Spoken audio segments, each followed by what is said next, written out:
రాజ్యాంగం మంచిగా రాసుకున్నా దాన్ని అమలు చేసే యంత్రాంగం సక్రమంగా లేకపోవటం వల్లనే ఈ రోజున ఇన్ని సమస్యలు ఈ దేశంలో ప్రజలకు ఉత్పన్నమయ్యాయనే విషయాన్ని మనం గమనించాలి.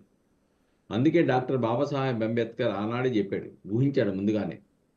రాజ్యాంగం విఫలమైతే రాజ్యాంగాన్ని విమర్శించొద్దు, దాన్ని అమలు చేసే వారిని నిందించాలి అన్నాడు.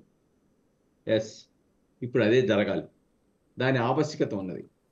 ఈరోజు ఇందాక మిత్రులు చెప్పారు, ఎన్నికల్లో ఏ విధంగా మతాన్ని, డబ్బుని స్వేచ్ఛాయుతంగా ఓటు వేయకుండా ఏ విధంగా ఎన్నికల్లో గెలుపొందుతున్నారో మనం చూసాం. కాబట్టి డబ్బున్నవాడు, పారిశ్రామికవేత్త, దోపిడీదారుడు వీళ్ళు మాత్రమే ఈ రోజున ఎన్నికల్లో గెలిచే పరిస్థితి. ఈ రోజున అంబేద్కరో లేకుంటే మహాత్మా గాంధీ గారో లేకపోతే ఇతరులు ఎన్నికల్లో వచ్చి పోటీ చేస్తే ప్రస్తుత రాజకీయ వ్యవస్థలో డిపాజిట్లు కూడా రాని పరిస్థితి.